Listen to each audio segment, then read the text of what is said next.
ಜ್ಞಾನ ತಪಸ್ಸು ತಾನೇ ಜ್ಞಾನ ತಪಸ್ಸು ಯಾರಿಗಿರುತ್ತೋ ತಾನೇ ಆತ್ಮವಸ್ತು ಮೈಗೂಡುತ್ತೆ.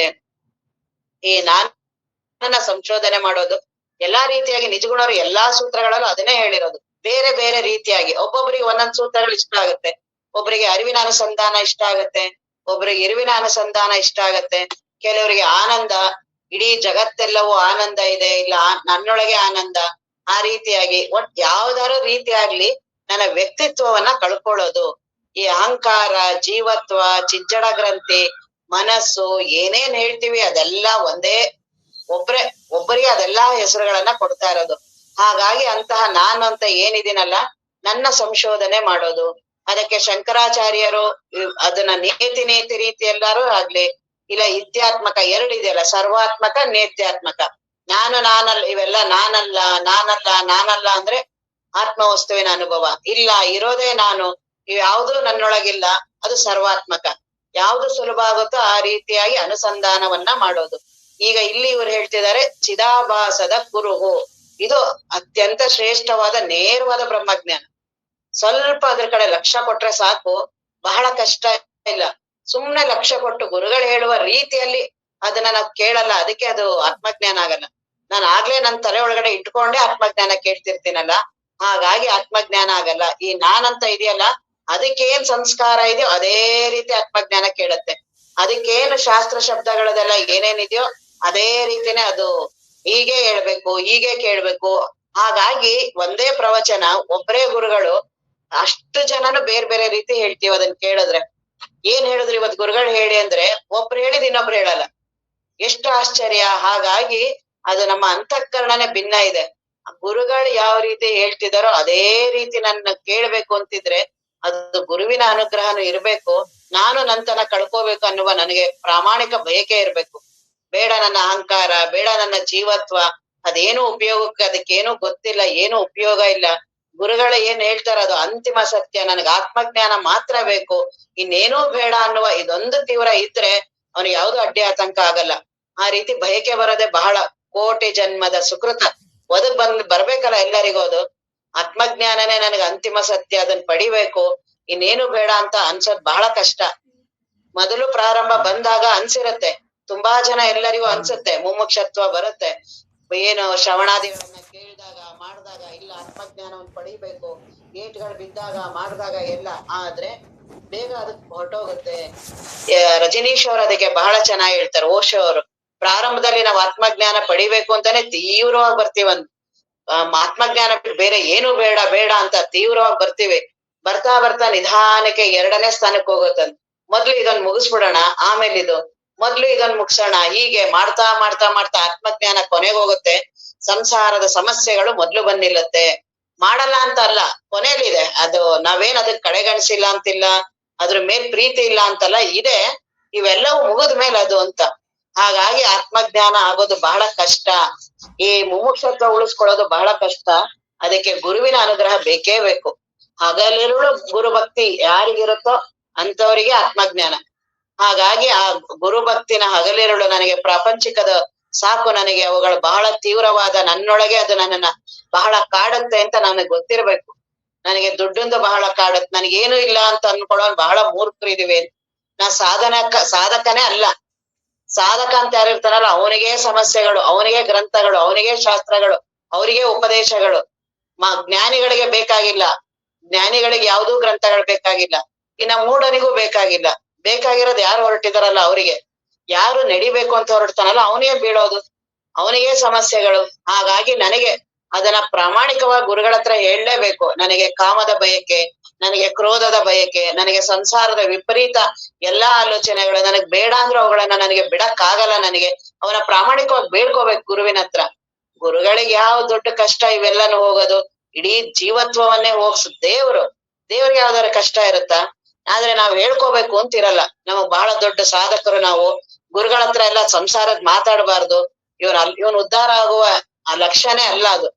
ಏನ್ ಅಷ್ಟು ಸಾಮಾನ್ಯನ ಸಂಸಾರದಿಂದ, ಆ ಸಂಸಾರದ ಇದನ್ನ ಕಳ್ಕೊಳ್ಳೋದು ಬಹಳ ಕಷ್ಟ. ಅದು ಸಂಸಾರ ಅಂದ್ರೆ ನಾನು ಏನೋ ತಿಳ್ಕೊಂಡಿದ್ದೀವಿ, ಹೆಂಡತಿ ಮಕ್ಕಳು ಅಂತ ಅಲ್ಲ. ನಾನಂತ ಏನಿದೆಯಲ್ಲ ಇದೇ ದೊಡ್ಡ ಸಂಸಾರ. ಅದು ಏನ್ ಮಾಡಿದ್ರು ಬಿಡಲ್ಲ, ಬಹಳ ಕಾಟ ಅಂದ್ರೆ ಈ ನಾನೇ.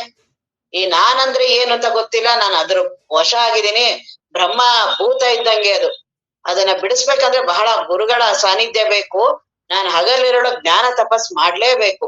ಜ್ಞಾನ ಚಿಂತನ, ಗುರು ಭಕ್ತಿ ಅವ್ರನ್ನ ಯಾವಾಗ್ಲೂ ಬೇಡ್ಕೋಬೇಕು.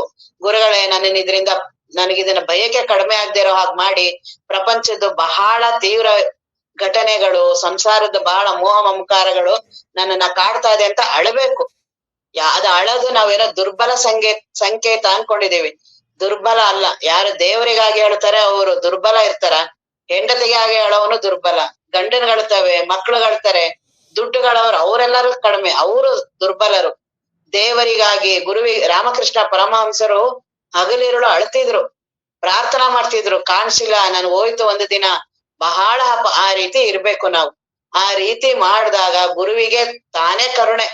ನಾವು ನಮ್ಗೆ ಇದೆಲ್ಲ ಕೇಳ್ಬಿಟ್ಟಿದ್ವಲ್ಲ, ನಾವು ಅಪ್ಪವ್ರ ಹತ್ರ ಹೋಗಿ ಹೇಳ್ತಿದ್ವಿ, ಸಿದ್ದೇಶ್ವರ ಸ್ವಾಮೀಜಿ ಅವ್ರ ಹತ್ರ, ಅಪ್ಪ ಗುರು ಕರುಣೆ ಆದ್ರೆ ಆತ್ಮಜ್ಞಾನ ಆಗತ್ತೆ ಅಂತ ಅಪ್ಪಾಜಿ ಎಲ್ಲ ಹೇಳ್ತಿದ್ರಲ್ಲ. ನಾವು ಕೇಳ್ಬಿಟ್ಟು ಅವ್ರ ಹತ್ರ ಹೋಗಿ ಅಂತಿದ್ವಿ, ನಿಮ್ ಕರುಣೆ ಆದ್ರೆ ಸಾಕಪ್ಪ ನಮ್ಗೆ, ನಿಮ್ ಕರುಣೆ ಆದ್ರೆ ಸಾಕು ಅಂತ. ಅವಾಗ ಅವ್ರು ಅಂತಿದ್ರು, ಅದು ಕೇಳಿ ಪಡೆಯೋದ ಕರುಣೆನ ಅಂತ. ಮಗು ಸುಮ್ನೆ ತಾನು ಅಳ್ತಿರತ್ತೆ, ತಾಯಿಗೆ ತಡೆಯಕ್ಕಾಗಲ್ಲ. ಹಾಗೆ ಗುರುವಿಗೆ ಕರುಣ ಅದು ಯಾವಾಗ್ಲೂ ಇದೆ ಅವ್ರದ್ದು. ನನಗ್ ಸ್ವೀಕಾರ ಮಾಡುವ ಮನಸ್ಸಿಲ್ಲ, ನನಗೆ ಅದನ್ನೆಲ್ಲ ಬೇಕು ಅನ್ನುವ ಬಯಕೆ ಇಲ್ಲ. ಯಾವಾಗ ನನ್ನ ಹೃದಯನ ತೆಗೆಯುತ್ತೋ ತಾನೇ ಗುರುಗಳ ಪ್ರವೇಶ ಆಗ್ತಾರೆ, ತಾನೇ ಆತ್ಮವಸ್ತುವಿನ ಅನುಭವ. ಹಾಗಾಗಿ ನಾನೇ ಈ ನಾನು ಅಂತ ಏನಿದ್ದೀನಲ್ಲ, ಈ ನಾನನ್ನ ಕಳ್ಕೊಳ್ಳೋದು ಬಹಳ ಕಷ್ಟ. ಅದು ಇಷ್ಟ ಇಲ್ಲ ಅಲ್ಲ, ಅದಕ್ಕೆ ಕಷ್ಟ. ನಾನಿನಲ್ಲಿ ವಿಪರೀತ ಸಂಸ್ಕಾರಗಳು. ಇನ್ನೇನ್ ಆತ್ಮಜ್ಞಾನ ಆಗ್ಬೇಕು ಅನ್ಬೇಕಾದ್ರೂ ಕೆಳಗಡೆ ಇಳಿಸುತ್ತೆ. ಎಷ್ಟು ಜನ ಮಹಾತ್ಮರ ಕತೆ ಕೇಳಿಲ್ಲ? ಜಡಭರತನ್ ಕತೆ, ಅವ್ರ ಕತೆ, ಇವ್ರ ಕತೆ ಹೇಳ್ತೀವಿ. ನಮ್ ಕತೆ ಎಷ್ಟಿದೆ? ಅವರಾದ್ರೂ ಎಲ್ಲಾ ವೈರಾಗ್ಯವನ್ನ ಮಾಡಿ, ಎಲ್ಲವನ್ನ ತ್ಯಾಗ ಮಾಡಿ, ಬರೀ ಆತ್ಮಜ್ಞಾನವನ್ನ ಪಡಿಬೇಕು ಅಂತ ಹೋಗಿ ಯಾವ್ದೋ ಒಂದು ಬಂದ್ಬಿಡುತ್ತೆ ಘಟನೆ. ಯಾವ್ದೋ ಸುಮ್ನೆ ಜಿಂಕೆ ತಂದಲ್ಲ ಏನಲ್ಲ. ಇನ್ನ ನಮಗೆ ಎಷ್ಟು ಅವೆಲ್ಲವೂ ಕಾಡ್ತಾ ಇರ್ಬೋದು, ಯಾವ್ಯಾವ ರೂಪದಲ್ಲಿ ಬಂದು ಕಾಡ್ತಿರತ್ತೆ. ಅವುಗಳನ್ನ ನಾನು ಹೋಗಿಸ್ಕೊತೀನಿ ಅನ್ನೋದು ಬಹಳ ಆಗದೇ ಇಲ್ಲ. ಹಾಗಾಗಿ ಅವುಗಳನ್ನೆಲ್ಲ ನಾನು ಹೋಗಿಸ್ಕೊತೀನಿ ಅಂತ ಹೋಗ್ಬಾರ್ದು. ಗುರುಗಳಿಗೆ ಅರ್ಪಿಸ್ಬೇಕು, ಗುರು ಭಕ್ತಿ ಮಾಡ್ಬೇಕು, ಜ್ಞಾನ ಚಿಂತನ ತಾನೇ ಸ್ಫುರಿಸುತ್ತೆ. ಇಲ್ಲಾಂದ್ರೆ ಮನನ ಬರಲ್ಲ. ಮನನ ಬರೋದು ಕಷ್ಟ, ಶ್ರವಣವನ್ನೇ ಕೇಳೋದೇ ಕಷ್ಟ. ಶ್ರವಣವನ್ನ ನಮ್ಗೆ ಆಲ್ಸಕ್ಕೆ ಬರಲ್ಲ. ಅದಕ್ಕೆ 20 ವರ್ಷ 25 ವರ್ಷ ಆದ್ರೂ ಯಾಕೆ ನಾವು ಶ್ರವಣವನ್ನ ನಾವು ಕೇಳ್ತೀವಿ ಅಂದ್ರೆ, ಕೇಳಕ್ಕೆ ಇನ್ನೂ ಗೊತ್ತಾಗಿಲ್ಲ ನಮ್ಗೆ. ಕೇಳೋದು ಅಂದ್ರೆ ನಾವು ಪಾಠ, ಈಗ ಒಂದು ಕಾಲೇಜ್ಗೆ ಹೋಗಿ ಪಾಠ ಕೇಳ್ಕೊಂಡ್ ಬರ್ತೀವಲ್ಲ ಆ ರೀತಿ ಅಂತ. ಯಾವ್ದೋ ಒಂದ್ ಭಾಷಣ ಕೇಳ್ಕೊಂಡ್ ಬರ್ತೀವಿ, ಎಲ್ಲೋ ಒಂದ್ ಹೋಗ್ ಬರ್ತೀವಲ್ಲ ಆ ರೀತಿ ಏನ್ಕೊಂಡಿದೀವಿ. ನಿಜಗುಣರು ಹೇಳಿರೋದು ಶ್ರೀ ಗುರು ವಚನೋಪದೇಶವನ್ನು ಆಲಿಸೋದು.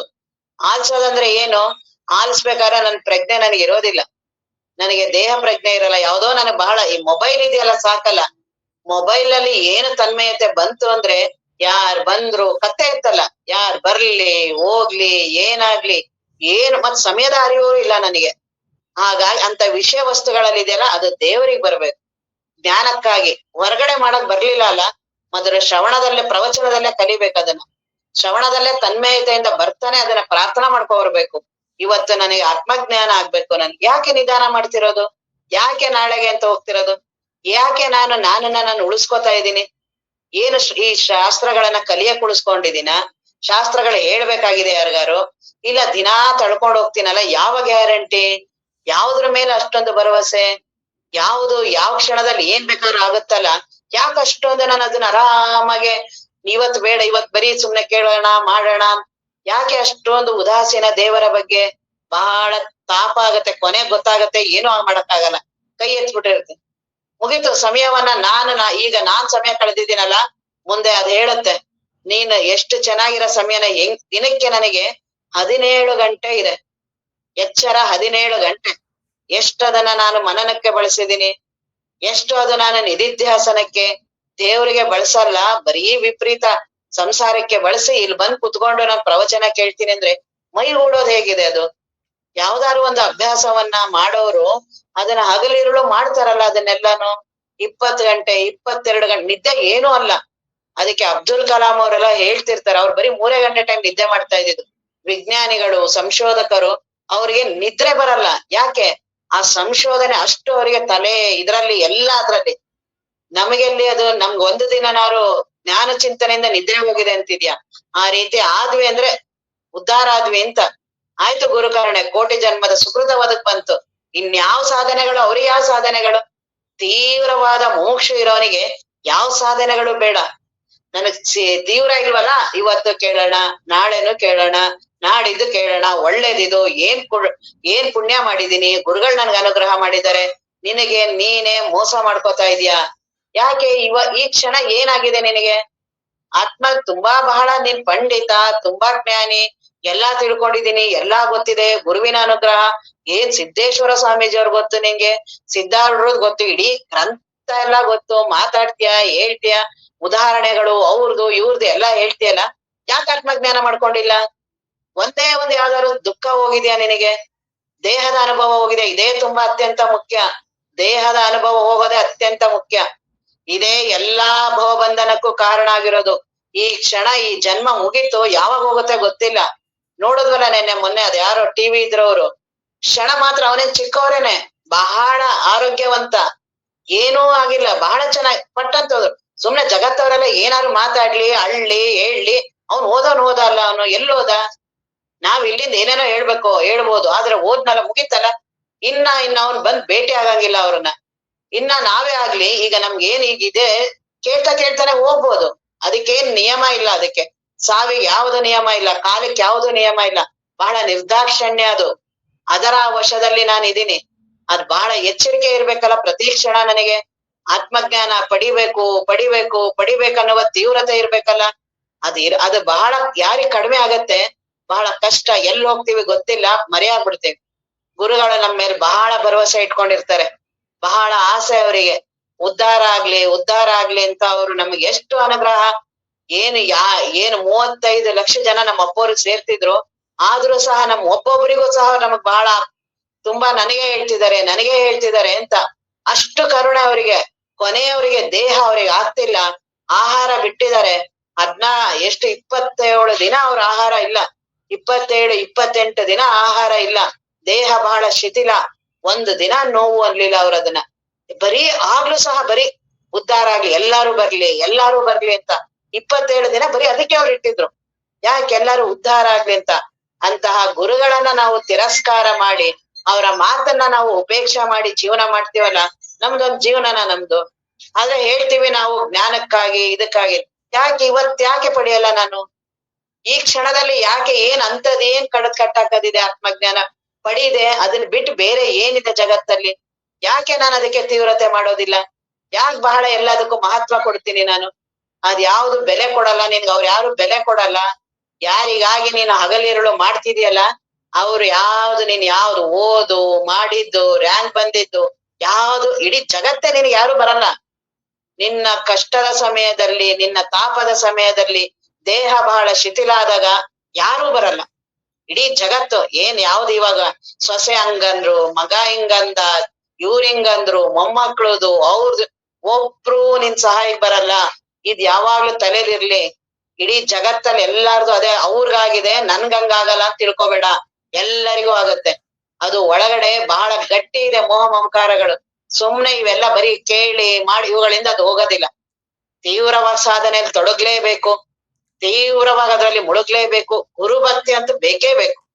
ಗುರುವರ ನೊಲವಿಂದೆ ಏನು ಓದಿದ್ರೇನು, ಏನ್ ಮಾಡೇನು, ನೀನ್ ಏನ್ ಜೀವನ ಮಾಡೇನು, ಗುರುಗಳೇ ನಿಮ್ ಅದೃಷ್ಟದಿಂದ ಬಹಳ ಬದುಕು ಚೆನ್ನಾಗಾಗಿದೆ.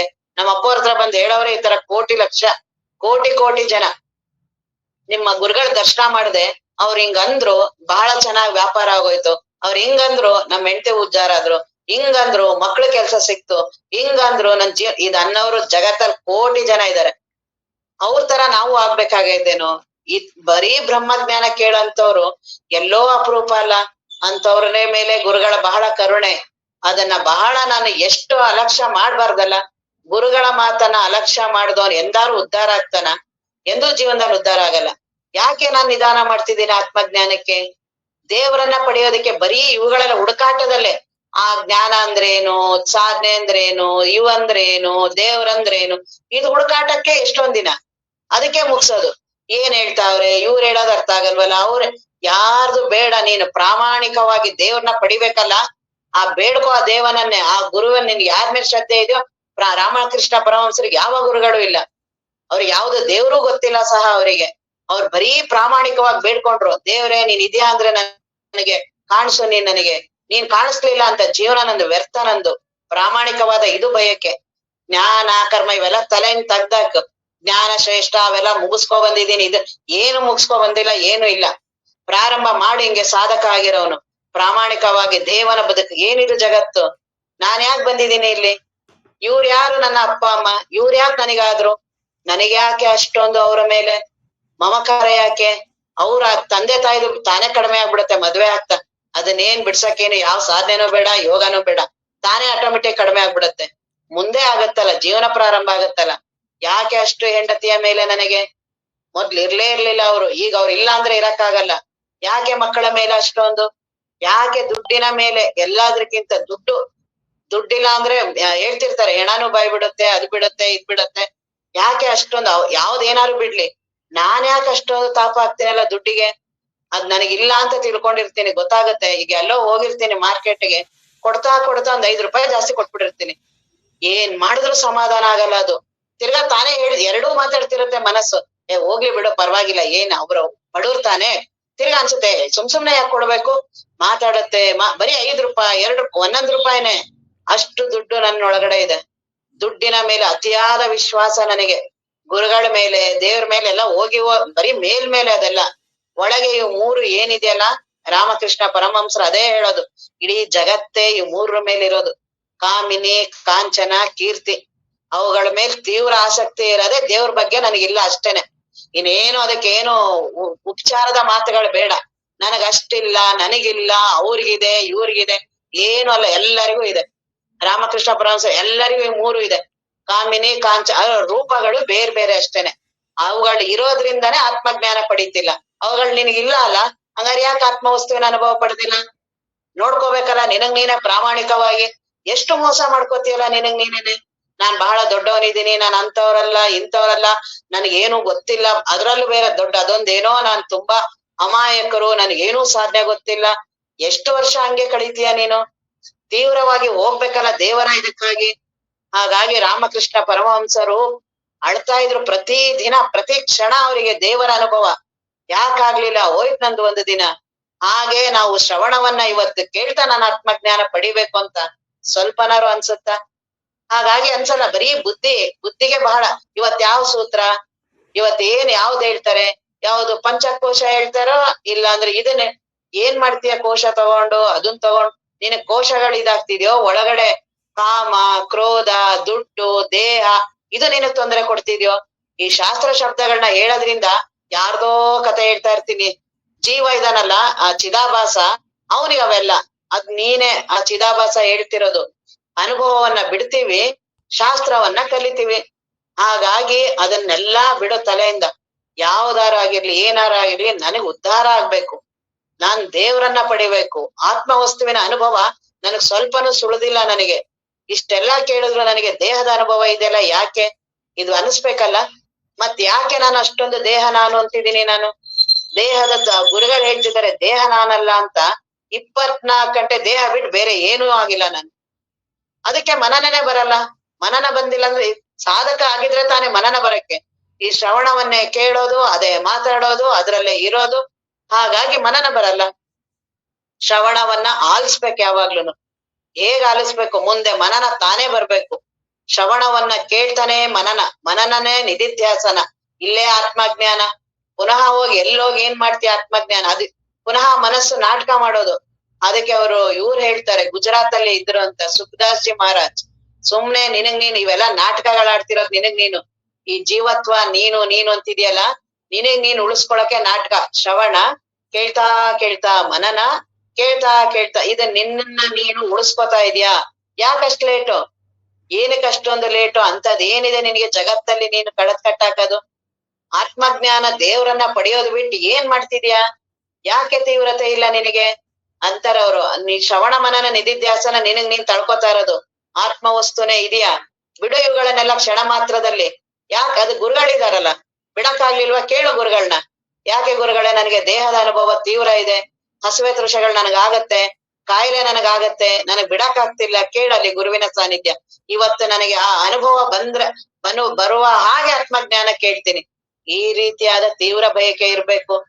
ಆಗಿದ್ರುನು ಸಹ ಮನನ ಬರೋದ್ ಬಹಳ ಕಷ್ಟ. ಈ ರೀತಿ ತೀವ್ರತೆ ಬಹಳ ಬೇಗ ಮರೆ ಮಾಡುವಂತ ಹೊರಗಡೆ ಎಲ್ಲಾ ಬರೀ ಅದೇನೆ, ಅಂತವ್ರದೇ ಸಹವಾಸ ಮಾಡ್ತೀವಿ, ಅಂತವ್ರದೇ ಹೇಳ್ತೀವಿ. ಆಗ್ಲೇ 50ನೇ ಸೂತ್ರ ಅಂತ ಹೇಳ್ತೀವಿ. 50 ಸೂತ್ರವನ್ನ ಕೇಳಿದ್ವಲ್ಲ, ಸ್ವಲ್ಪನಾರು ದೇಹ ಭಾವ ಹೋಗಿದ್ಯಾ? ಅಹಂಕಾರ ನಾನು, ಜೀವತ್ವ ನಾನು ಅನ್ನೋದು ಸ್ವಲ್ಪನಾರು ಕಡಿಮೆ ಆಗ್ಬೇಕಲ್ಲ. ತಿರ್ಗಾ ಆ ಅಹಂಕಾರದೊಳಗಡೆನೆ ಎಲ್ಲಾ ಸೇರಿಸ್ತಾ ಹೋಗ್ತಿದೀವಲ್ಲ. ಅಹಂಕಾರನ ನಷ್ಟ ಮಾಡ್ಬೇಕಾಗಿದೆ. ನಾನು ಅಹಂಕಾರವನ್ನ ಪೋಷಣೆ ಮಾಡ್ತಿರ್ತೀನಿ. ಇಲ್ಲಿ ಕೇಳ್ಬೇಕಾದ್ರಾರು ಒಂದ್ ಕ್ಷಣ ಒಂದ್ ಸ್ವಲ್ಪ ಹಿಂಗ್ ಅನ್ಸುತ್ತೆ, ಆದ್ರೂ ಅಲ್ಲಿ ಬಿಡಲ್ಲ ಅಲ್ಲಿ ಬುದ್ಧಿ. ಅಷ್ಟು ಸುಲಭ ಅಲ್ಲ ಬುದ್ಧಿ. ಬುದ್ಧಿ ಕರ್ಮ ಮಾತಾಡ್ತಿರತ್ತೆ. ಬುದ್ಧಿ ಮನಸ್ಸುಗಳು ಏನ್ ಮಾಡಿದ್ರು ಪ್ರಶಾಂತ ಆಗಲ್ಲ. ಅದು ಪ್ರಶಾಂತವಾಗಿ ಕೇಳ್ಬೇಕು. ಶ್ರವಣ ಅಂದ್ರೆ ಬಹಳ ಸುಕೃತ ಇರ್ಬೇಕು. ಅವ್ನು ಜನ್ಮ ಕೊನೆ ಆಗುವ ಅದೃಷ್ಟ ಬಂದಿರ್ಬೇಕು. ಅಂತವ್ರು ಮಾತ್ರ ತಣ್ಣಗ್ ಪ್ರವಚನ ಕೇಳಕ್ ಬರೋದು. ಅಂತವ್ರು ಮಾತ್ರ ಅಂತವನೇ ಕಶ್ಚಿದ್ದೀರಹ, ಬಹಳ ಏಕಾಗ್ರವಾದ ಮನಸ್ಸು, ಶಬ್ದವನ್ನ ಕೇಳ್ತಾ ಕೇಳ್ತಾ ಅದೇ ಆಕಾರ ಆಗ್ತಾ ಮರ್ಯಾಗ ಹೊಟ್ಟೋಗ್ಬೇಕು ಜೀವತ್ವ. ಆ ರೀತಿ ಶ್ರವಣ ಕೇಳೋದು ಇವ್ರು ನಿಜವಾದ ಸಾಧಕರು. ಅದ್ಯಾವ್ದು ಇವತ್ತು ಕೇಳೋದು, ಇವತ್ತು ಹಿಂಗ್ ಹೇಳೋದು, ಅದು ಇದು ಎಷ್ಟು ವರ್ಷ ತಳ್ಕೊಂಡು ಹೋಗ್ತೀಯ ನೀನೆ? ಬಹಳ ಅಪಾಯದಲ್ಲಿ ಇದೆಯಾ? ಯಾವ ಕ್ಷಣದಲ್ಲಿ ಈಗ ಏನ್ ಬಹಳ ನಿನಗೆ ಗುರುವಿನ ಅನುಗ್ರಹದಿಂದ ಎಲ್ಲಾ ಅನುಕೂಲಗಳು ಸಿಕ್ಕಿದೆ, ಅದ್ ಯಾವಾಗ್ಲೂ ಇರುತ್ತೆ ಅಂತ ತಿಳ್ಕೊಬೇಡ. ಅದನ್ನ ಏನ್ ಬೇಕಾದ್ರೂ ಆಗ್ಬೋದು. ಎಲ್ಲಾ ಇಂದ್ರಿಯಗಳು ಚೆನ್ನಾಗಿದೆ, ಅದನ್ನ ದೇವರಿಗೆ ಆತ್ಮಜ್ಞಾನಕ್ಕಾಗಿ ಬಳಸು. ನಂತರ ಜಗತ್ತಿದೆ, ಆಮೇಲೆ ಬೇಕಾದ್ರೆ ಪುರ್ಸೋತಿದ್ರೆ ಮಾಡುವಂತೆ ಜಗತ್ತನ್ನ. ಆತ್ಮಜ್ಞಾನ ಮೊದಲು ತೀವ್ರತೆ ಇರ್ಬೇಕು. ಅಂತಹ ತೀವ್ರತೆ ಈಗ ನಾನ್ ಸಂಶೋಧನೆ ಮಾಡ್ಬೇಕಲ್ಲ, ಎಂತ ಸಾಧಕ ಆಗ್ಬೇಕಲ್ಲ ನಾನು. ಆದ್ರೆ ನಾನು ಎಷ್ಟು ಹೆಂಗೆ ಯಾವ ರೀತಿ ದಿನ ಕಳಿತೀನಲ್ಲ ನಾನು.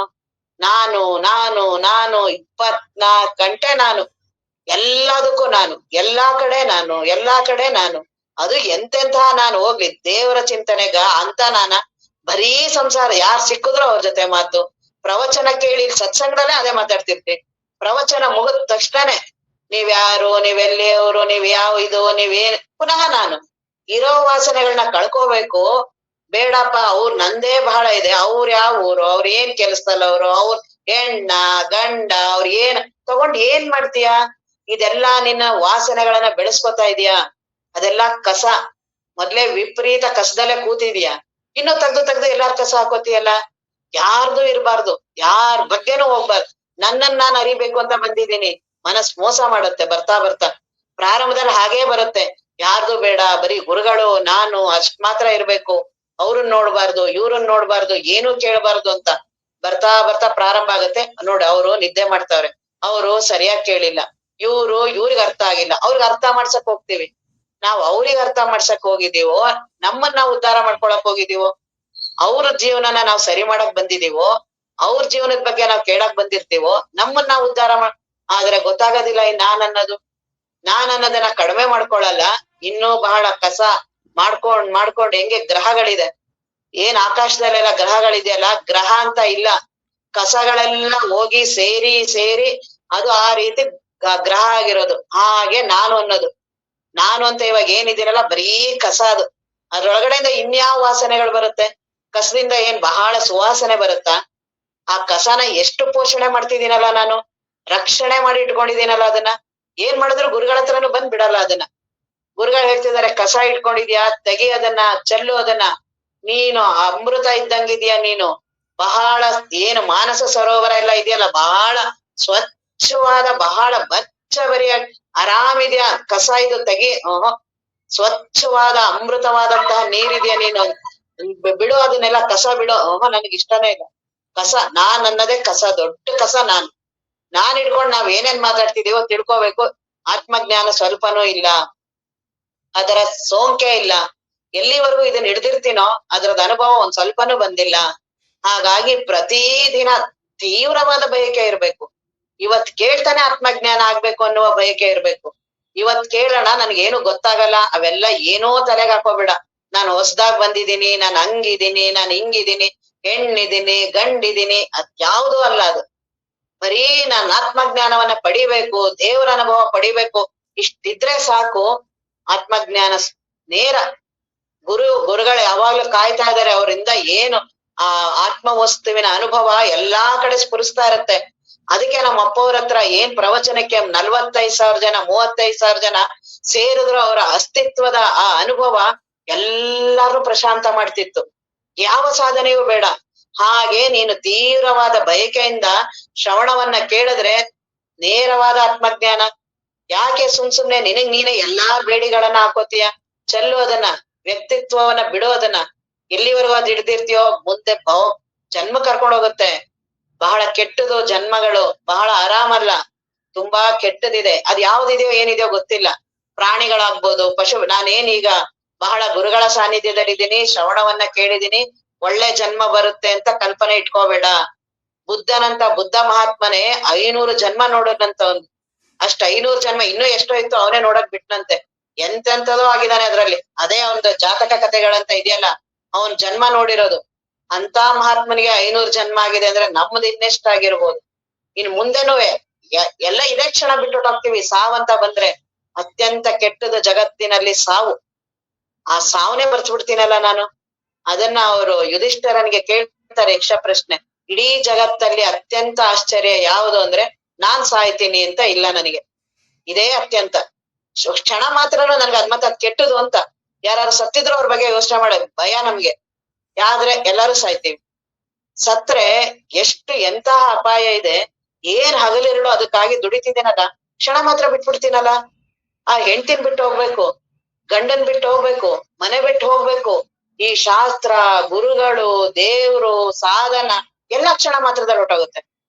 ಒಂದೇ ಒಂದು ಕ್ಷಣ. ಇಡೀ ಜಗತ್ತೇ ನಿಂತಿರ್ಲಿ, ವಾಪಸ್ ನಮ್ಮನ್ನ ಯಾರು ಬದುಕ್ಸಕ್ಕಾಗಲ್ಲ.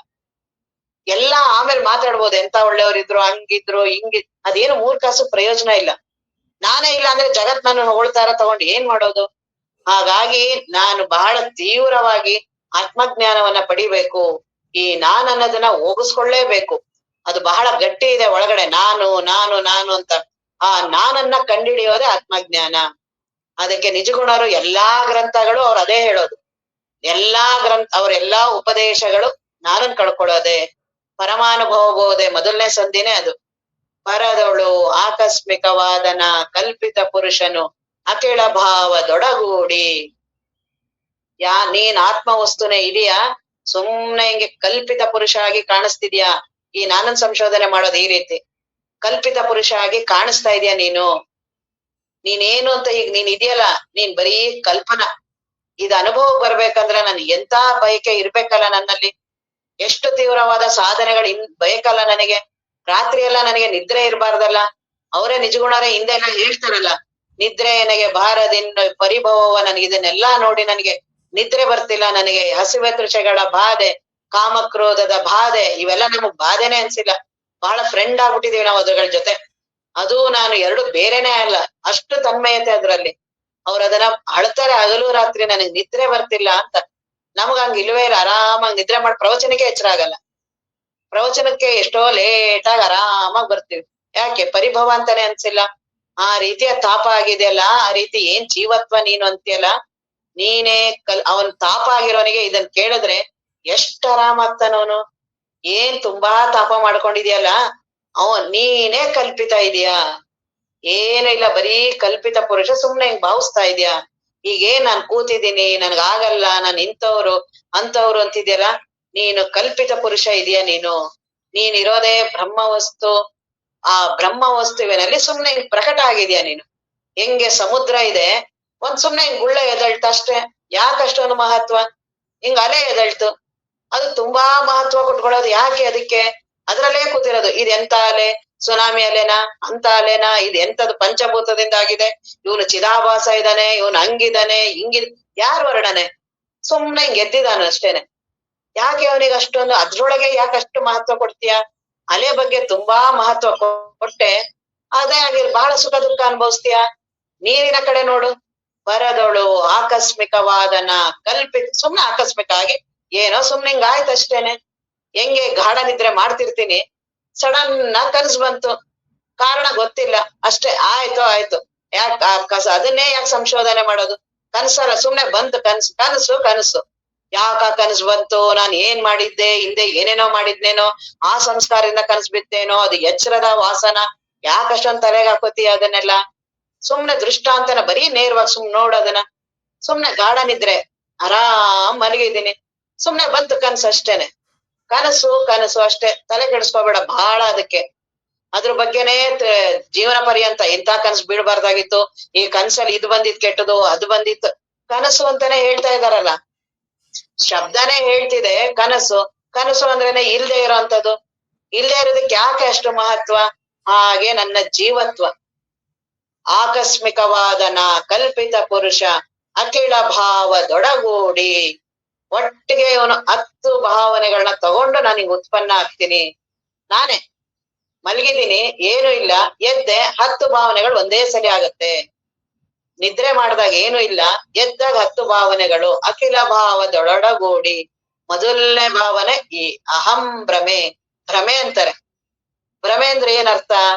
ಇಲ್ಲ ಅಂತ. ಇಲ್ದೇ ಇರೋದನ್ನ ವರ್ಣನೆ ಮಾಡ್ಕೊಂಡ್ ಹೋಗೋದಿನ್ನ ಮುಂದೆ ನಾವು. ಪ್ರಾರಂಭನೆ ಏನು? ಕಲ್ಪಿತ ಪುರುಷ. ಅದನ್ನ ಮರ್ತೇ ಬಿಡ್ತೀವಿ. ಈಗ ಟಿವಿ ನೋಡ್ತಾ ಇರ್ತೀವಿ, ಮೊದ್ಲೇ ಹಾಕಿರ್ತಾರೆ ಅವರು, ಇದು ಕಾಲ್ಪನಿಕ, ಇದನ್ನ ನಾವು ಕಲ್ಪಿಸಿರೋದು, ಇದು ಸತ್ಯ ಅಲ್ಲ ಅಂತೆಲ್ಲ ಹಾಕಿರ್ತಾರೆ. ಅದನ್ನ ಮರ್ತೇ ಬಿಡ್ತೀವಿ. ಅವನೇನು ಹೀರೋ ಬಂದಿದ್ದು, ಒಡ್ದಿದ್ದು, ಅವ್ರಿಗಿದಾಗಿದ್ದು ಯಾಕೆ? ಮೊದಲ ಕಲ್ಪನೆ ಮರ್ತೇ ಬಿಟ್ವಿ. ಹಾಗೆ ನಾನು ಮೊದಲೇ ಕಲ್ಪಿತ ಪುರುಷ ಅನ್ನೋದ್ ಮರ್ತೆ 10 ಭಾವ ಒಂದೇ ಸಲಿ ತಗೊಂಡೆ. ಯಾವಾಗ ನಾನು ಕಲ್ಪಿತ ಪುರುಷ ಅನ್ನೋದ್ ನಾನು ಮರೆತ್ನೋ, ಈ 10 ಭಾವನೆಗಳು ಒಂದೇ ಸಲಿ ಪ್ರಕಟ. ಅಹಂ ಭ್ರಮೆ ಮೊದಲನೇದೆ, ನಾನು ಅನ್ನೋದು. ಅದನ್ನೇ ಕುರು ಹಿಡಿಯೋದೀಗ. ಅಹಂ ಭ್ರಮೆ ಹಂಗಂದ್ರೆ ಏನದು? ಅಹಂ ಭ್ರಮೆ ನಾನು ನಿದ್ರೆ ಮಾಡ್ತಿರ್ತೀನಿ, ಯಾವ ಭಾವನೆನೂ ಇಲ್ಲ. ಎಲ್ ಮಲಗಿದೀನಿ ಗೊತ್ತಿಲ್ಲ, ಯಾವ ಜಾಗ ಗೊತ್ತಿಲ್ಲ, ಏನೂ ಗೊತ್ತಿಲ್ಲ. ಪ್ರಜ್ಞೆ ಇಲ್ಲ, ಹೆಣ್ಣಿಲ್ಲ, ಗಂಡಿಲ್ಲ, ದೇವ್ರಿಲ್ಲ, ಗುರುಗಳಿಲ್ಲ, ಸಾಧನ ಇಲ್ಲ, ಏನು ಪ್ರಜ್ಞೆ ಇಲ್ಲ. ನಿದ್ರೆ, ಗಾಢ ನಿದ್ರೆ. ನನ್ನ ಗಾಢ ನಿದ್ರೆನ ನನಗ್ ನೋಡಕ್ ಬಂದ್ರೆ ಸಾಧನೆ ಅರ್ಧ ಭಾಗ ಗೆದ್ದುಬಿಟ್ಟೆ ನಾನು. ಅದ್ ಆತ್ಮಜ್ಞಾನದ ಕುರುಹೋದು. ಆತ್ಮ ವಸ್ತುವಿನಲ್ಲಿ ಪ್ರವೇಶ ಮಾಡಕ್ ಬಹಳ ಸುಲಭವಾದ ಉದಾಹರಣೆ. ಆದ್ರೆ ನನ್ನಿದ್ರೆ ನಂಗೆ ನೋಡಕ್ಕೆ ಬರಲ್ಲ. ಈ ಎಚ್ಚರದ ಬುದ್ಧಿ ಇದೆಯಲ್ಲ, ನೋಡಕ್ಕೆ ಬಿಡಲ್ಲ ಇದನ್ನ. ಆ ನನ್ನ ನಿದ್ರೆನ ನಾನು ನೋಡೋದು, ಅದನ್ನ ಯಾರಿಗ್ ಬರುತ್ತೋ? ಶ್ರೇಷ್ಠ ಸಾಧಕರು. ನನ್ನ ನಿದ್ರೆ ನಾನೀಗ ಯಾವ್ದೋ ಒಂದು ರೂಮ್, ಯಾವ್ದೋ ಒಂದು ಮಂಚ, ಎಲ್ಲೋ ನಿಮ್ಮ ಮನೆಯಲ್ಲಿ ಮಲಗಿದ್ದೀರಾ. ಆ ಮಲಗಿದೀನೇನೋ ಪ್ರಜ್ಞೆ ಇಲ್ಲ ನಿಮ್ಗೆ. ಮಲ್ಗಕ್ಕಿಂತ ಮೊದ್ಲು ಎಲ್ಲಾ ತಯಾರಿ. ಮಲಗಿದ್ರೆ ನನಗೆ ಏನೋ ಪ್ರಜ್ಞೆ ಇಲ್ಲ. ಹೇಗ್ ಮಲಗಿದೀನಿ ಪ್ರಜ್ಞೆ ಇಲ್ಲ. ಬಾಯ್ ತಕೊಂಡ್ ಮಲಗಿದೀನಿ, ನನ್ ಪಕ್ಕ ಹೆಂಡತಿ ಮಲಗಿದ್ದಾರೆ, ಗಂಡ ಮಲಗಿದ್ದಾರೆ, ಮಕ್ಕಳು ಮಲಗಿದ್ದಾರೆ, ಇಂತ ಮನೇಲಿ ಮಲಗಿದ್ದೀನಿ, ಬೆಡ್ಶೀಟ್ ಹೊತ್ಕೊಂಡಿದೀನಿ, ಏನೂ ಪ್ರಜ್ಞೆ ಇಲ್ಲ. ಇದು ಗೊತ್ತಾಗತ್ತಲ್ಲ.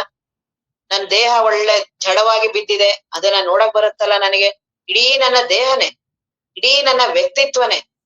ಇವಾಗ ಬಹಳ ಹಾರಾಡ್ತಾ ಇದ್ದೀನಿ, ನಾನು ಇದೀನಿ, ಮಾಡಿದೀನಿ, ಪ್ರಜ್ಞೆಯಿಂದ ಇದೀನಿ ಅಂತೀನಲ್ಲ, ಅಲ್ಲಿ ನಿದ್ರೆಯನ್ನ ನೋಡಿದ್ರೆ ಗೊತ್ತಾಗತ್ತೆ ಏನೂ ಪ್ರಜ್ಞೆ ಇಲ್ದೆ. ಈ ದೇಹ ಹೆಂಗೋ ಜಡವಾಗಿ ಮಲಗಿದೆ. ಅಲ್ಲಿ ಪ್ರಾಣದ ಅನುಭವ ಇಲ್ಲ ನನಗೆ, ನಿದ್ರೇನೂ ಇಲ್ದೆ, ಯಾವುದರ ಅನುಭವನೂ ಇಲ್ಲ ಅಲ್ಲಿ ನನಗೆ. ಜಗತ್ತಿನ ಅನುಭವ ಇಲ್ಲ. ನಾನ್ ನಿದ್ರೆ ಮಾಡ್ತಾ ಇದ್ದೀನಿ ಅನ್ನೋ ಅನುಭವನೂ ಸಹ ಇಲ್ಲ. ಅದೇ ಬ್ರಹ್ಮಾನುಭವದ ಸ್ಯಾಂಪಲ್ ಅದು. ಏನೂ ಇಲ್ಲ, ಆದ್ರೆ ನನ್ಗಿದೀನಿ ಅಂತ ನನಗೆ ಅಲ್ಲಿಲ್ಲ. ಅದೇ ಸಾಧನೆ. ಈಗ ನಿದ್ರೆಯಲ್ಲಿ ನಾನು ಇಲ್ಲ, ಎದ್ದೆ, ಎಚ್ಚರ ಆದ ತಕ್ಷಣ, ಎಚ್ಚರ ಅಂದ್ರು ಒಂದೇ, ನಾನಂದ್ರು ಒಂದೇ. ಎಚ್ಚರ ಅಂದ್ರೆ ಏನದು? ನಾನ್ ನೋಡಲ್ಲ, ನಾನು ಆಗ್ಲೇ ಕೆಳಗ್ ಬಂದ್ಬಿಟ್ಟಿದೀನಿ, ಮಲ್ಗಿರ್ತೀನಿ, ಎಚ್ಚರ ಆಯ್ತು ಅಂತೀನಿ. ಹಂಗಂದ್ರೆ ಏನು? ಎಚ್ಚರ ಅಂದ್ರೆ ಏನದು? ಏನದು? ಭಾವನೆನ, ಮನಸ್ಸ? ಯಾರ್ ಎಚ್ಚರ ಆದ್ರು? ಜಗತ್ ಎಚ್ಚರ ಆಯ್ತಾ? ಜಗತ್ತಂತ ಒಂದಿದ್ದು ಅದ್ರೊಳಗಡೆ ನಾನ್ ಬನ್ನ, ಇಲ್ಲ ನಾನ್ ಬಂದು ಜಗತ್ ಬಂತ? ಇವೆಲ್ಲ ವಿಚಾರ ಮಾಡಕ್ ಪುರ್ಸೊತ್ತೇ ಇಲ್ಲ. ಅದಾಗ್ಲೇ 10 ಭಾವ ತಗೊಂಡ್ ಕೆಳಗಡೆ ಬಂದ್ಬಿಡತ್ತಲ್ಲ. ಆಗ್ಲೇ ನಾನು ಒಂದ್ ಜಗತ್ ಅಂತ ಇದೆ, ಒಂದ್ ಮನೆ ಅಂತ ಇದೆ, ಅಲ್ಲೊಂದು ನಾನು ಇವ್ರ ಮಗಳಿದೀನಿ, ಇವ್ರ ಹೆಂಡತಿ ಇದೀನಿ, ಇಲ್ಲಿ ಬಂದಿದೀನಿ, ಬಹಳ ಕೆಳಗ್ ಬಂದ್ಬಿಟ್ಟೆ. ಮೊದಲು ನಾನು ಅಂತ ಎಚ್ಚರ ಆಗ್ತೀನಲ್ಲ. ಎಚ್ಚರ ಅಂದ್ರೆ ಏನದು? ಅಹಂ ಭ್ರಮೆ. ಅಹಂ ಅಂತ ನನಗೆ ಬರುತ್ತಲ್ಲ, ನಾನು ಅಂದ್ರೆ ಏನದು? ಇದೇ ಸಂಶೋಧನೆ. ಇದನ್ ಸಂಶೋಧನೆ ಮಾಡ್ಬೇಕಂದ್ರೆ ಸ್ವಲ್ಪ ಏಕಾಂತ ಬೇಕಲ್ಲ. ಒಬ್ರೇ ಕುತ್ಕೊಂಡು ಅದ್ರ ಬಗ್ಗೆ ಚಿಂತನ ಮಾಡ್ಬೇಕಾಗತ್ತಲ್ಲ. ಎಲ್ಲಾರ್ ಜೊತೆ ಕುತ್ಕೊಂಡು ಅಹಂ ನೋಡಕ್ಕಾಗತ್ತ? ಹಾಗಾಗಿ ಈ ಅಹಂ ಭ್ರಮೆ, ನಾನು ನಾನು ನಾನು ಅಂತ ಏನಂತಿದ್ದೀನಲ್ಲ, ಇದು ನಾನಂದ್ರೆ ಏನದು? ಎಚ್ಚರ ಆಯ್ತು ಅಂತೀನಲ್ಲ, ಹಂಗಂದ್ರೆ ಏನದು? ಅದೊಂದು ಭ್ರಮೆ ಅಂತಾರ. ಒಂದು ಮನಸ್ಸಿನ ಒಂದು ಭಾವನೆ. ಹೇಗೆ ಮನಸ್ಸಲ್ಲಿ ನಾನೀಗ ಒಂದು ಹೆಣ್ಣು, ನಾನು ಒಂದು ಗಂಡು, ನಾನ್ ಇಂಥವ್ರು ಅಂತವ್ರು, ಹಂಗೆ ಇದು ನಾನ್ ಅನ್ನೋದು ಬರೀ ಒಂದು ಅಲೆ. ಅದು ನಾನು ಅಂತ ಅಹಂ ಭ್ರಮೆ. ಅದ ಬಂದ ತಕ್ಷಣನೇ ಎಚ್ಚರ ಆಯ್ತು ಅಂತೀನಿ. ಎಚ್ಚರ ಅಂದ್ರು ಒಂದೇ, ಅಹಂ ನಾನ್ ಎಚ್ಚರ ಆದೆ ಅಂದ್ರುನು ಒಂದೇ. ನಾನ್ ಇರ್ಲಿಲ್ಲ, ಎಚ್ಚರದ ಅನುಭವ ಇಲ್ಲ. ಎಚ್ಚರ ಆಯ್ತು, ನಾನ್ ಇರ್ತೀನಿ, ಎರಡೂ ಒಂದೇ ಸಲಿ. ನಾನ್ ಎಚ್ಚರ ಆದೆ, ಎಲ್ಲದರ ಅನುಭವ ಪ್ರಾರಂಭ ಆಗತ್ತೆ. ಎಚ್ಚರ ಆದ ತಕ್ಷಣ ಒಂದು ಕ್ಷಣ ಏನು ಇಲ್ಲ, ಆ ಆನಂದದ ಅನುಭವ. ನಿದ್ರೆಯದ ಅನುಭವ ಹಿಂಗ್ ಎಳಿತಾ ಇರುತ್ತೆ. ಇಲ್ಲಿ ಇನ್ನೂ ಸ್ಪಷ್ಟ ಇರಲ್ಲ. ನಾನ್ ಅನ್ನೋದು ಸ್ವಲ್ಪ ಪ್ರಾರಂಭ ಆಗಿರುತ್ತೆ. ನಂತರ ಒಂದ್ ಸ್ವಲ್ಪ ಹೊತ್ತು ಅದಕ್ಕೆ ಸಮಯಗಳ ಹೇಳಕ್ ಆಗಲ್ಲ. ನಾನು ಒಂದ್ ಪ್ರಾರಂಭ ಆದ ತಕ್ಷಣ ಜಗತ್ತಿನ ಅನುಭವ ಪ್ರಾರಂಭ ಆಗುತ್ತೆ. ಮನೆ, ಓ ಇಲ್ಲಿ ಕೂತಿದ್ದೀನಿ, ಓ ಇಲ್ಲಿ ಮಲಗಿದ್ದೀನಿ, ಓ ಹಿಂಗ್ ಮಲಗಿದೆ, ಆ ಬೆಡ್ಶೀಟ್ ಇದ್ ಮಾಡ್ಬೇಕು, ಹಿಂಗ್ ಮಾಡ್ಬೇಕು, ಪಕ್ಕ ಇವ್ರಿದಾರೆ, ಸ್ಟಾರ್ಟ್ ಇನ್ನ ಅಹಂ ಭ್ರಮೆ. ನಾನು ಅಂತ ಬಂದ ತಕ್ಷಣನೇ ಅಹಂ ಅಗ್ನಿ ಭ್ರಮೆ ಮರ್ತೋಗ್ಬಿಡ್ತೀನಿ. ಮುಂದೊಂದನ ತಯಾರಿ ಮಾಡೋ ಸ್ಟಾರ್ಟ್ ಮಾಡ್ಬಿಡ್ತೀನಿ. ನಾನಂದ್ರೆ ಏನು, ನಾನ್ ಎಚ್ಚರ ಆದ ತಕ್ಷಣನೇ ಎಲ್ಲದರ ಅನುಭವ ಬಂತಲ್ಲ, ಆ ನಾನಂದ್ರೆ ಏನು ನೋಡಕ್ ಬಿಡಲ್ಲ. ಅಹಂ ಭ್ರಮೆ ಬಂದ ತಕ್ಷಣ ಅಗ್ನಿ ಭ್ರಮೆ ಮರ್ತೇ ಬಿಡ್ತೀನಿ. ನಾನ್ ಇಷ್ಟೋ ತನಕ ಆರಾಮಾಗಿ ನಿದ್ರೆ ಮಾಡ್ತಿದ್ದೆ, ನಾನ್ ಈಗ ಎಚ್ಚರ ಆದ್ನಲ್ಲ, ಏನಿದು ಹಂಗ್ ನೋಡಕ್ಕೆ ಬಿಡಲ್ಲ, ಮರ್ಸೇ ಬಿಡತ್ತೆ. ಅಗ್ನಿ ಭ್ರಮೆ, ನಾನ್ ಯಾರು ಅನ್ನೋದೇ ಮರ್ಸತ್ತೆ. ಅಹಂ ಭ್ರಮೆ, ಅಗ್ನಿ ಭ್ರಮೆ, ಇನ್ನ ಕರ್ಣ ಭ್ರಮೆ, ಇನ್ನೆಲ್ಲಾ ಮನಸ್ಸಿಂದ ಎಲ್ಲಾ ಭಾವನೆಗಳು ಒಂದೇ ಸಲ ಪ್ರಕಟ. ಬುದ್ಧಿ ಎಲ್ಲಾ ಮಾತಾಡಕ್ ಸ್ಟಾರ್ಟ್ ಮಾಡುತ್ತೆ. ಏನ್ ರಾತ್ರಿ ಬಿಟ್ಟು ಮಲಗಿರ್ತೀನಲ್ಲ, ಓ ಇಷ್ಟೊತ್ಗೆ ಹೋಗ್ಬೇಕು, ಹಿಂಗ್ ಹೋಗ್ಬೇಕು, ಇವ್ರಿಗೆ ಹಿಂಗ್ ಅನ್ಬೇಕು, ಇವ್ರಿಗೆ ಕೊಡ್ಬೇಕು, ಅವ್ರಿಗೆ ಸ್ಟಾರ್ಟ್ ಇನ್ ವ್ಯವಹಾರ. ಅಹಂ ಭ್ರಮೆ, ಅಗ್ನಿ ಭ್ರಮೆ, ಕರ್ಣ ಭ್ರಮೆ. ಇನ್ ಇಂದ್ರಿಯಗಳು, ನನ್ನ 5 ಇಂದ್ರಿಯಗಳೆಲ್ಲ, ಏನ್ 10 ಇಂದ್ರಿಯಗಳಿದೆಯಲ್ಲ ಎಲ್ಲಾ ನಾನೇ. ಕರ್ಣ ಭ್ರಮೆ, ಇಂದ್ರಿಯ ಭ್ರಮೆ, ದೇಹ ನಾನು ಅಂತ ಭ್ರಮೆ. ಇಷ್ಟೆಲ್ಲ ಭ್ರಮೆ ಬಂದ್ಮೇಲೆ ದೇಹ ಬರ್ದೆ ಏನು? ಮೊದಲುದನ್ನ ಮರ್ತೇ ಬಿಟ್ವಿ ನಾವು. ಯಾವುದು? ಅಹಂ ಭ್ರಮೆ. ಹಂಗಂದ್ರೆ ಏನದು?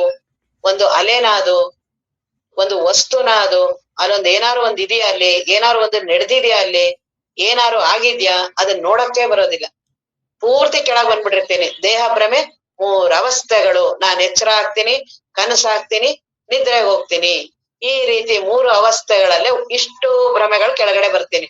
ಇಷ್ಟು ಭ್ರಮೆಗಳು ಯಾವ್ದ್ರ ಮೇಲೆ ನಿಂತಿದೆ? ಅಹಂ ಭ್ರಮೆ ಮೇಲೆ.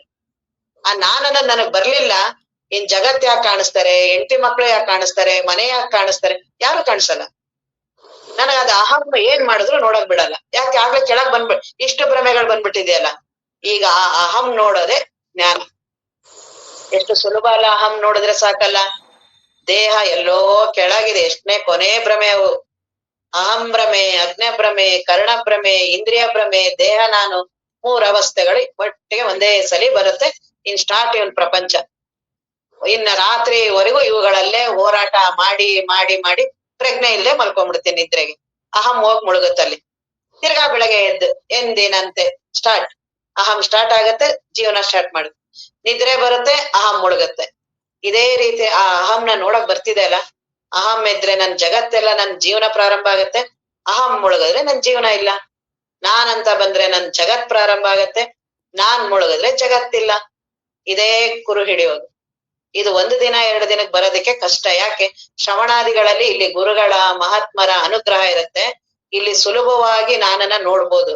ಇದೇ ನಾನನ್ನ ನಾನ್ ಮನೇಲಿ ಕುತ್ಕೊಂಡ್ ನೋಡ್ತೀನಿ, ಬಹಳ ಕಷ್ಟ. ಅಲ್ಲಿ ವಿಪರೀತ ನಾನು ಆಗ್ಲೇ ಬೆಳೆದ್ ಬಿಟ್ಟಿರುತ್ತೆ. ಬೆಳಗ್ಗೆ ಎದ್ದಾಗ, ಅದಕ್ಕೆ ಬ್ರಾಹ್ಮಿ ಮುಹೂರ್ತ ಯಾಕೆ ಹೇಳ್ತಾರೆ ಅಂದ್ರೆ, ಆಗ ಮನಸ್ಸು ಸ್ವಲ್ಪ ಪ್ರಶಾಂತ ಇರುತ್ತೆ, ವ್ಯವಹಾರ ಇನ್ನು ಪ್ರಾರಂಭ ಆಗಿರಲ್ಲ. ಹಾಗಾಗಿ ಆಗ ನಾನನ್ನ ನೋಡೋದು ಬಹಳ ಸುಲಭ. ಇದೇ ನಾನು.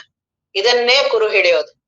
ನಾನಂದ್ರೆ ಏನು? ನಾನೆದ್ರೆ ಎಲ್ಲಾರು ಬರ್ತಾರೆ. ಹೌದಾ? ಹಂಗಾದ್ರೆ ನಾನೆದ್ರೆ ಹಂಗಾರೆ ಹೆಂಡತಿ ಮಕ್ಳು ಕಾಣಿಸ್ತಾರ?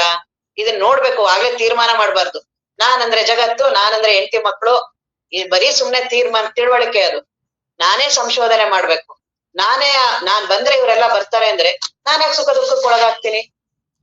ನನ್ನಿಂದನೇ ಇವರೆಲ್ಲ ಪ್ರಕಟ ಆಗ್ತಿದ್ದಾರೆ ಅಂದ್ರೆ ನಾನ್ ಯಾಕೆ ಅವರಿಂದೆಲ್ಲ ಸುಖ ದುಃಖಕ್ಕೆ ಒಳಗಾಗ್ತೀನಿ? ನಾನ್ ಬಂದ್ರೆ ದೇಹ ಬರುತ್ತಾ? ಅಹಂ ಅನ್ನುವ ಭಾವನೆ ಬಂದ್ರೆ ದೇಹ ಪ್ರಕಟ ಆಗತ್ತಾ? ಹೌದು. ನಾನಿಂದನೇ ಸೃಷ್ಟಿ ಆಗತ್ತೆ ದೇಹ.